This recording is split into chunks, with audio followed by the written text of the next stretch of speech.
VibraGenix. VibraGenix. The VibraGenix. VibraGenix. This really is your frequency medicine cabinet. It takes sound vibration to a whole new level. I literally felt a vibration in my body that I haven't felt in a long time. This is why I love this, because it's practical. The VibraGenix. VibraGenix.com. If you could just try it and feel it, it will change your life.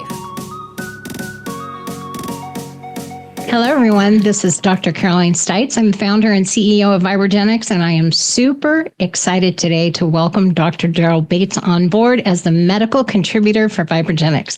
I respect this man more than you can imagine. He is one of the most intelligent physicians I've ever met, and one of the things I love the most about him is he constantly keeps studying. I mean, there's so much going on in the world of regenerative medicine, and a lot of doctors aren't studying all the research that's out there and really weeding through it to figure out what is actually the most effective protocol. And I'm really excited to have you on board. Thank you very much. I'm very excited to be here as well. And I think it's a good balance because even though, as many people that have watched me know, that I was raised in a medical environment and I have a lot of that background, I am not a medical doctor. I'm a naturopathic doctor. So this gives a nice balance. And I really want to integrate and build a bridge between the two, everything that I do and everything you do in the realm of regenerative medicine. Yeah. So Dr. Darryl Bates, you're board certified in family and sports medicine, graduated in UCLA. Is that correct? That's correct. Yeah. Tell me a little bit more about your journey. So unlike you, I came from a family that did not have doctors. My only real interaction with a doctor growing up was with my pediatrician. When I realized I wanted to go to medical school, in my mind, I had made up what I thought being a doctor and the education was all about. So I thought we were obviously going to learn about surgery and pharmaceuticals, but I also thought we were going to be learning about nutrition, exercise, what we call optimization. Obviously, I was very wrong, and I was disappointed when I realized that that wasn't going to be the case. But even though that wasn't how things were, I felt I could create what I thought was the best education for me. So after UCLA, I decided not to directly go into residency. I took a year off. And I actually drove down to Central America, spent a year, I surfed, I hung out, I had a lot of fun, came back and enrolled into Chinese medical school. And that's what actually kept me in medicine. So that's really interesting. I love that it kept you in the world of medicine. And I love that you have that balance of studying Chinese medicine and energy medicine. It was always very fascinating to me to study Oriental medicine because they believe, that all disorder, dysfunction, and disease is caused by blocked trauma in the body. So, removing that trauma, and there's been a tremendous amount of trauma since the pandemic, emotional, mental, physical, financial. So I think it's really added to kind of the health crisis that a lot of people are going through.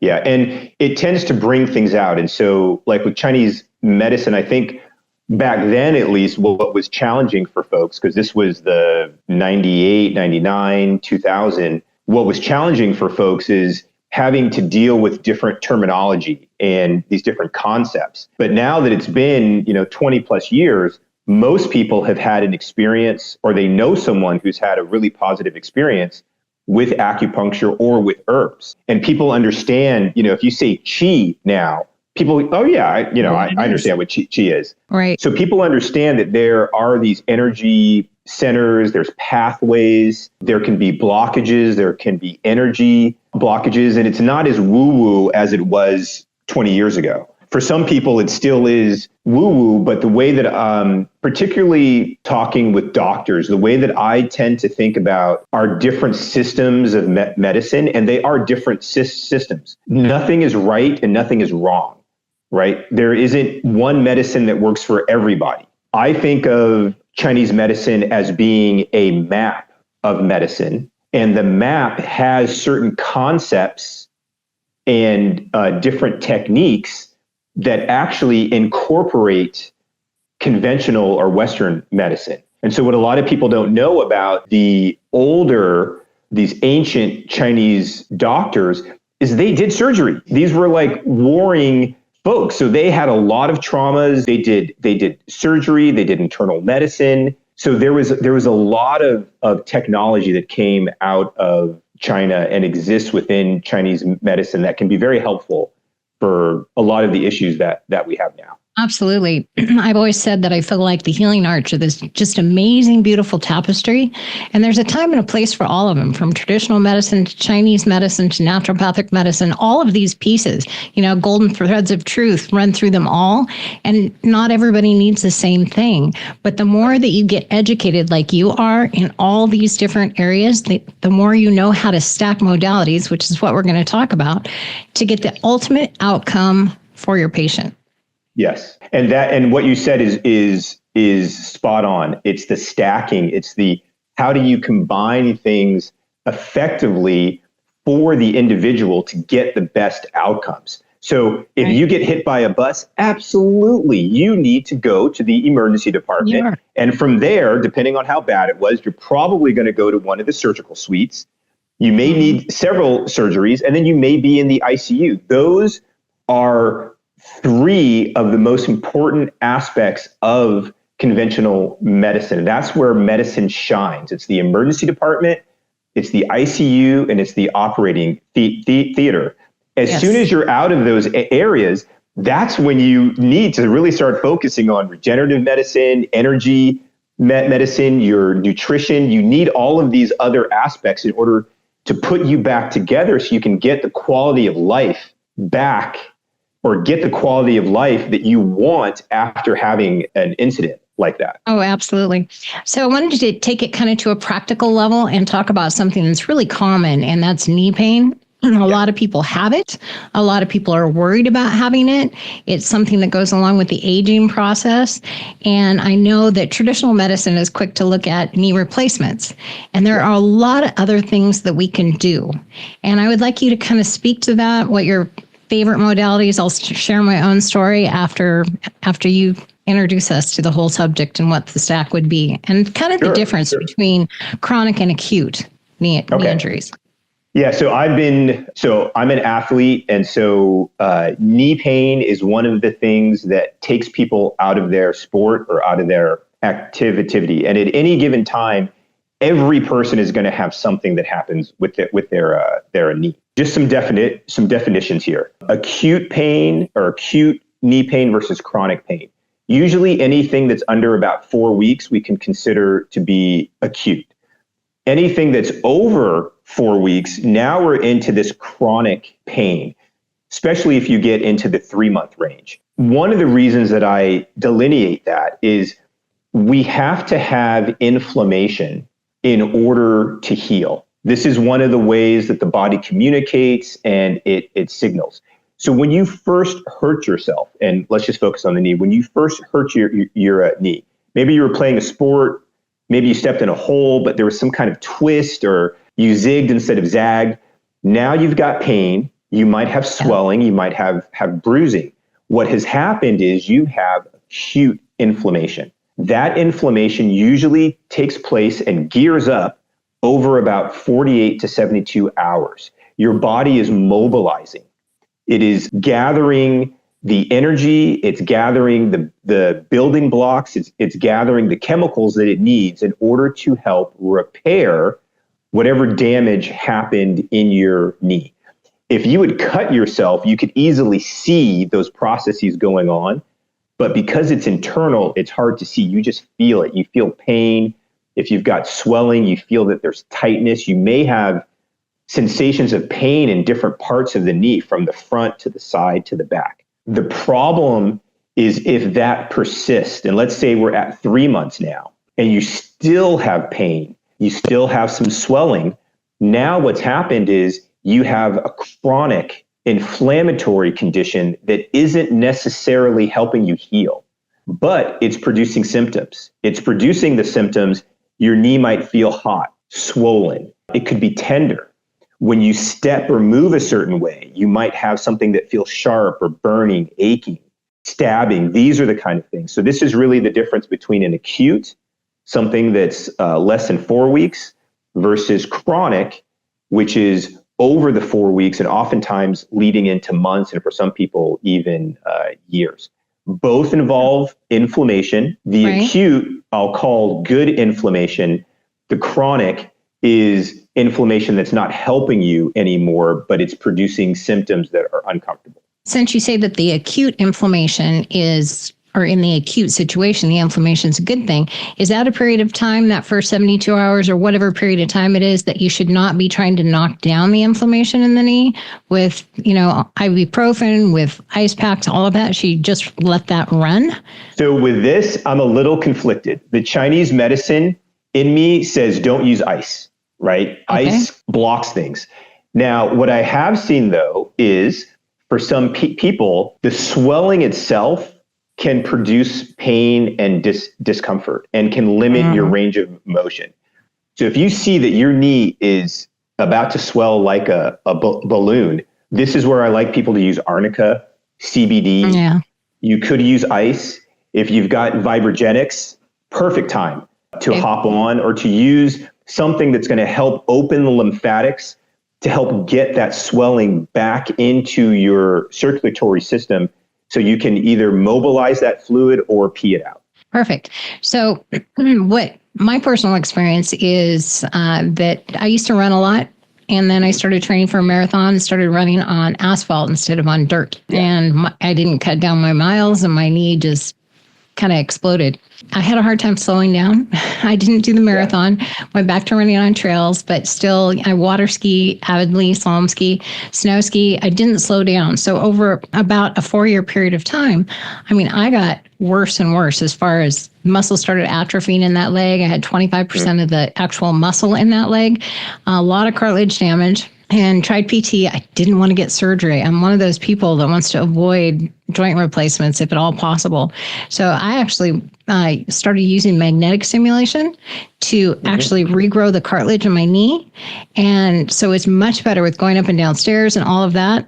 That's pain-free. Now I'm trying to rebuild all the muscle. What, in addition to that, would you be able to do medically for that kind of situation, for somebody that has any pain, somebody that really doesn't want to get a joint replacement, because that doesn't always go well. Some people have chronic symptoms forever after a knee replacement. So let's actually address this in 2 stages. So the stage where you are now, and then if we could rewind the clock, what we could have done. So for where you are now, for the regenerative techniques, we can use PRP, which is platelet-rich plasma. We can use stem cells. We can use exosomes, we can use ozone, we can use prolotherapy, and we can use something called A2M. So these are all different types of regenerative techniques where you are injecting, and most of these are actually your own tissues. So if we draw blood, we're actually processing and making these from your own blood and then injecting them in a short period of time back into your knee. And what that does is, let's just take platelet-rich plasma for an example. What that does is it tells the body, we need to pay attention to this knee again. It's as if we have recreated the injury so that it's brand new, so your body thinks that you just injured yourself. It's a fresh start. We get that quote-unquote good inflammation to help rebuild the tissues that are in your knee. So that's what we could do right now. If we rewind the clock and we go back, more than likely what had happened, since you're very active, you more than likely had injured your knee in the past. You probably had some meniscal damage, maybe the cartilage over the bone, the tibia or the femur had been injured. And when you started to run and you were having that impact on the pavement, that just flared everything up.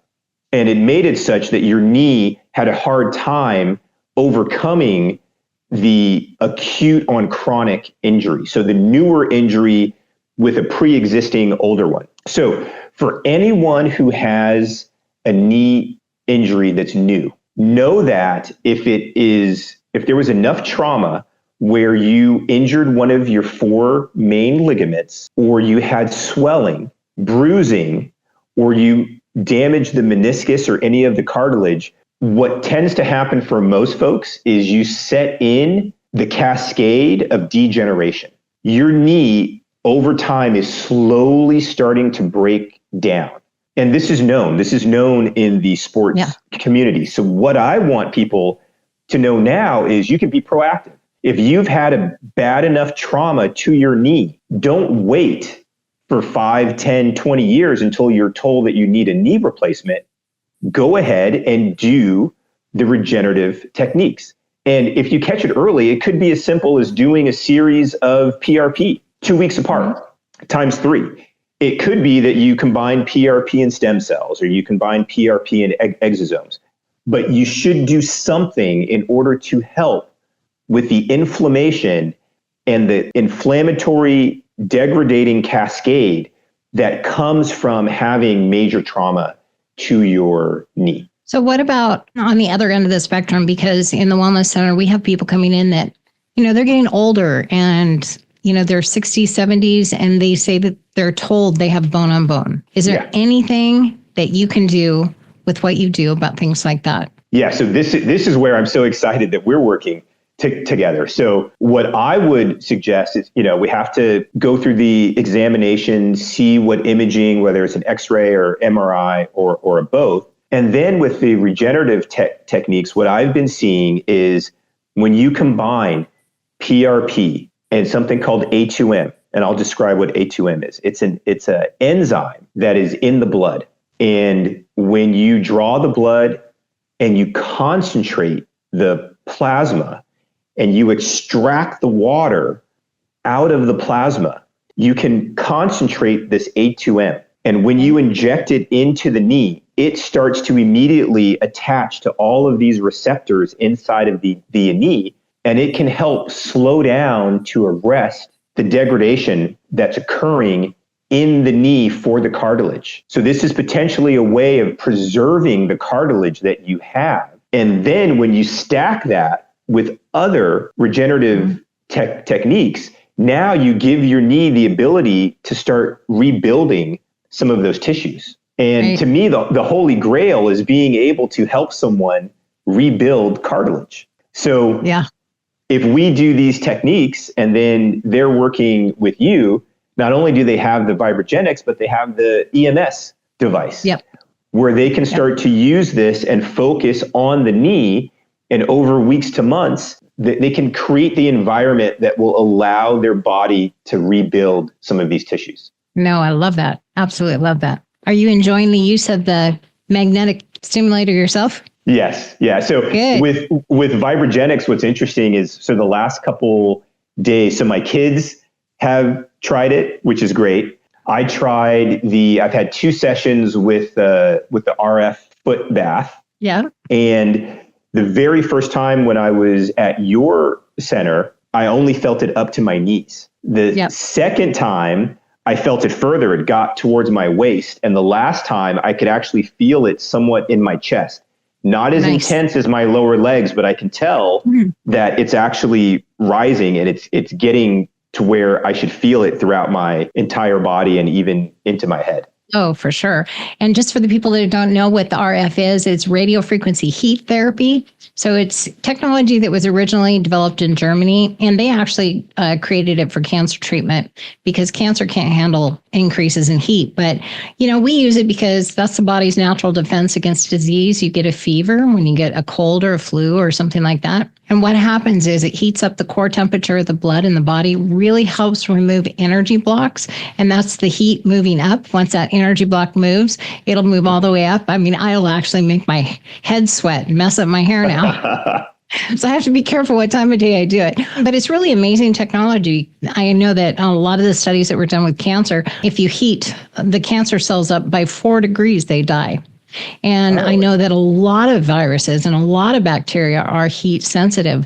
Funguses, especially, I've seen it really working on foot fungus and things like that. That's really stubborn and hard to get rid of. Cleaning up some of the parasitic load in people. There's just a lot of things that don't thrive in heat or in an alkaline environment. We'll talk about that on another episode. But anyway, it's a really neat product. I really like it. Anytime I'm starting to feeling like I'm coming down with something, that's the first thing I go and do. That and then the VibraGenix with the frequencies. Yeah, and I explained to the kids, I'm like, if you guys ever feel like you're getting sick or you think that it might be happening, let me know, because we can use this once to twice a week on a lower setting for the kids. And I'm starting to feel more confident. I don't really get sick that often, but now I just want to use it just to make sure that I'm getting a free flow of energy. And then you can always combine it. If anybody feels like they're getting sick, you can do immune system stimulation. I do bacterial infection, viral complex, because you don't really know what it is to start with. And as you well know, a lot of times when people get sick, they get an initial viral infection and a secondary bacterial infection. Yes. So I always run both of those. And it's usually by the time they make it to the doctor and they get their antibiotics, they're on the bacterial end of things. But a lot of times it's a virus that starts it. So I just try to go in and kind of clean house and give my body the immune system stimulation it needs so you can kind of sidestep getting sick. Yeah. So important nowadays. There's been so much illness. It's ridiculous. It really seems like since the pandemic, what I'm seeing is everybody's immune system's down. So people that didn't used to get sick very often are getting sick a lot more often. I'm seeing that a lot in this area. I don't know about in California where you have more sunshine and, you know, the sun puts out the frequency 528, that's DNA repair. So maybe people are healthier down there, but up here where it gets so cold, it's just amazing how many people we've had come through the wellness clinic and wellness center and how many employees. It's just kind of shocked me. So there's some kind of immune system component to this post-pandemic fallout. Yeah. Well, one of the things that can happen with a viral infection is viral infections can challenge the immune system in such a way that it can dysregulate the immune system in a host of different ways. You know, I kind of realize this because I have a client who is medical and has 2 autoimmune issues, was a marathon runner and was having a lot of issues with her knee. And when we first met, we were really just addressing the knee. Now what we're addressing is her immune system with peptides. And what I realized over the years was her knee is actually related to her autoimmune issues. And so there's a lot of people who are walking around, and when they have a flare with their autoimmune diagnosis, they'll also have pain or swelling in a particular joint. And I think a lot of that has to do with the connection between histamine. Histamine receptors are everywhere in the body and in the brain. For some people, when they get inflamed, histamine, this cascade just runs wild. And they really have a hard time controlling it. So, you know, that's just one of the aspects from a sports medicine that I've seen. But then I've also seen that people it's almost like their immune system is getting aggravated because of having had other viral infections, including the past one that we had, which can help trigger other older ones like EBV and CMV and HSV. What a lot of people don't realize is there are other ways of looking at how we relate to bacteria, virus, and fungi. Not all of them are pathogenic. Our body actually uses some in a symbiotic way. And when you get certain pathogenic viruses, they can disrupt that harmony. They can disrupt that symbiosis. And then, you know, your immune system kind of just goes haywire for a certain amount of time. And it can be really difficult to get it to normalize again and to stabilize again. Got it. Hey, I really want to talk about peptides. You have more knowledge on that than just about anyone. And I know that everybody's interested in peptides. There's a lot of confusion on where to get them and the quality and even what to take. So for regenerative, kind of since we're trying to stay a little bit in the knee pain area for that, but then for overall well-being and longevity, I mean, is there a certain stack, a certain peptide? Just what can you speak to that? Sure. So let's stick with the knee. There's an excellent duo called Wolverine. And for all of the nerds out there, you know that Wolverine grows and regenerates so quickly. So what this stack is BPC 157 and TB 500 together. They work synergistically together. So instead of 1 + 1 = 2, when you combine these together, it's more like 1 + 1 = 4. So Got it. let's talk about BPC first. it has a number of functions. Let's just focus on 3. 1, it dramatically can reduce inflammation. Okay. 2, it can help heal or assist in healing rapidly soft tissues, meaning ligaments, tendons, and muscles. And 3, it's excellent at helping or assisting in healing the gut. It's actually made in the gut. And so just a little bit of basic science. What a peptide is a string of amino acids. It can be 2, it can be 102. Insulin is a peptide. It is a string of amino acids that tells the body through a signal something very specific to do. And that's what peptides are. So when you take BPC, it's telling the body, let's heal soft tissues, let's decrease inflammation, and let's help heal the gut. If someone has a knee issue, I'm going to want them to use BPC and TB500 in the subcutaneous form. So what that looks like is having basically a diabetic, tiny little needle, drawing up a certain amount of the fluid, the supplement, and injecting it, pinching a little bit of fat and injecting it into that fat. So let's talk about TB500. TB500 has more affinity for helping smooth muscles and soft tissues, and a weaker affinity for helping the immune system. And when you combine them together, let's say I hurt my MCL, one of the 4 main ligaments of the knee, and something that really stabilizes the knee very well. You could inject that in the subcutaneous fat of your abdomen. When people hurt, for example, their knee, the MCL, I like people to actually inject around the injured area, just to kind of pepper from day to day, pick different areas around the area. It's more cycle because that signal is going to propagate, it's going to spread throughout the entire body, but people like to pay attention to the area that's been injured. And I think there is some value to that. Well, that sounds like a combo I definitely need. So another thing you do, so you have your practice set up in Pebble Beach, correct? Pebble Beach It's Med Spa? in Pacific Beach. Pacific Beach. Pacific Beach. I made that same mistake. Sorry. I think I got that from Carl.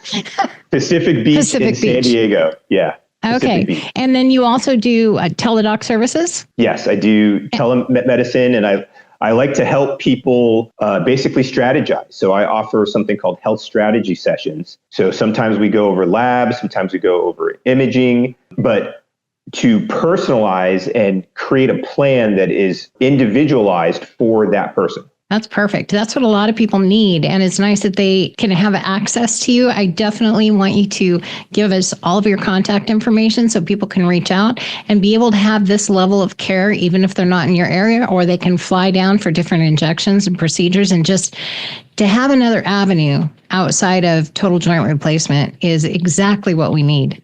Because I've seen numerous people that are still in pain after their knee replacement. Yes. And didn't get them that much further along. Yeah. And one thing that's important, and I feel like this is one of the services that really helps folks, and people comment, they thank me for being honest. They thank me for being frank. And I explain to them that I'm an independent doctor. A lot of doctors either work for large clinic chains or hospital chains.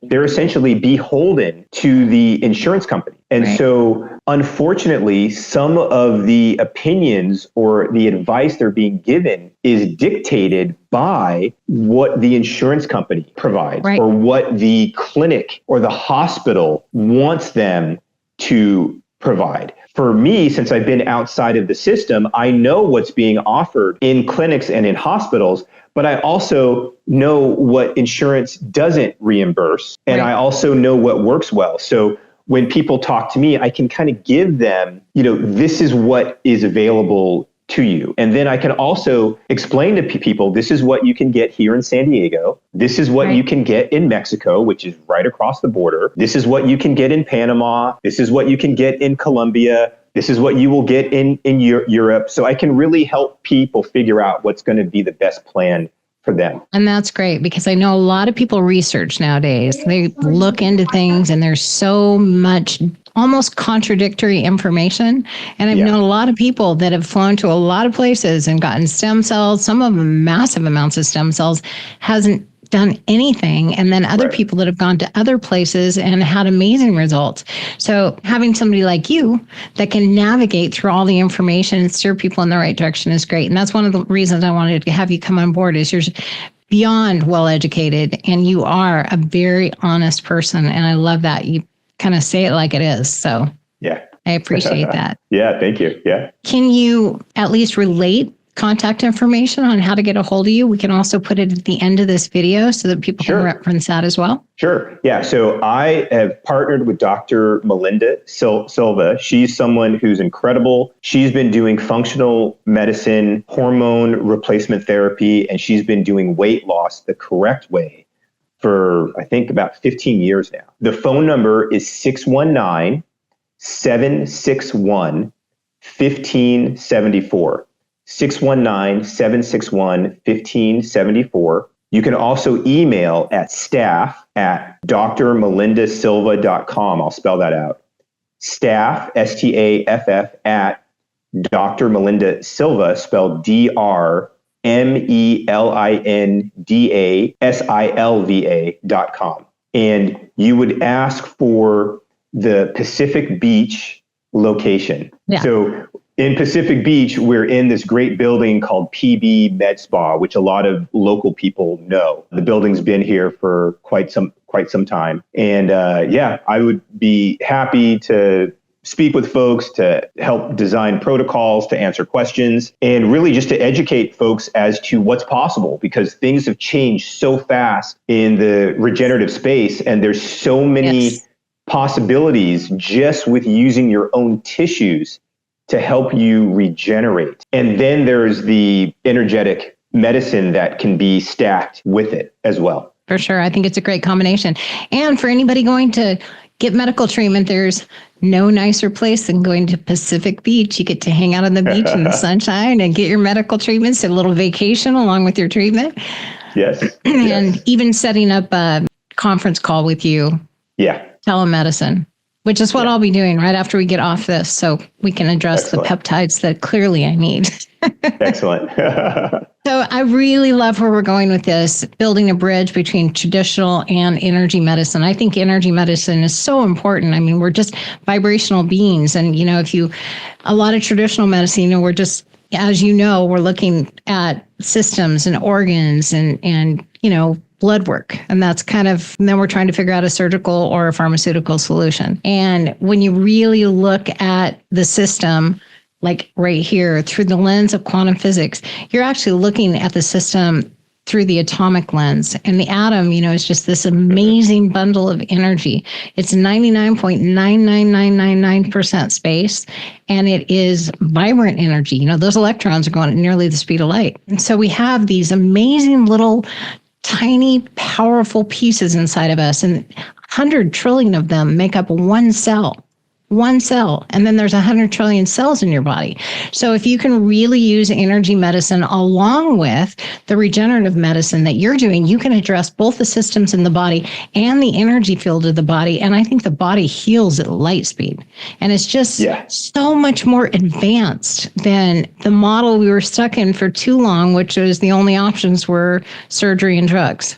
And especially for all of these degenerative conditions, I think there's so much more that we can do in this direction.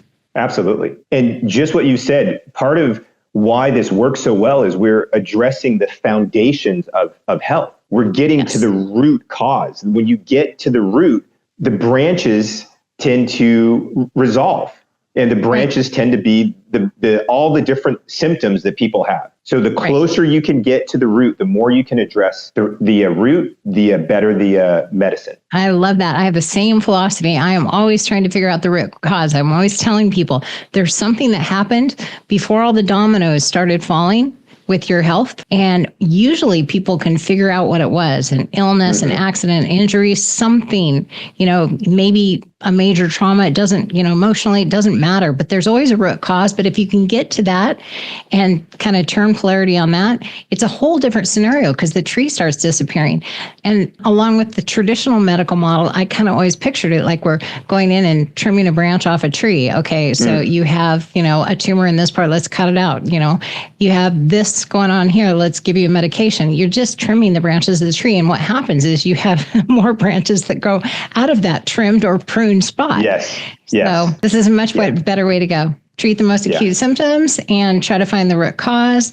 And hey, I think if we combine these two things, the things you do, the things that I do that you're using as well, I think that literally we can turn back the hands of time. I have seen people reverse 10 to 15 years in the aging process. And if we combine it with peptides and the other things that you do that aren't so traumatic on the body, I think we give people a whole new quality of life for many, many years to come. And Yes, it's not absolutely. just the length of your life, it is the quality. It's the quality. You want to be vital in those years. Yes. Thank you so much for your time. I am looking forward to doing several sessions like this. You're just a fountain of knowledge, and I'm so excited to have you on board as our medical contributor. Thank you very much. I'm excited that we're starting this too. Thank you. Yes.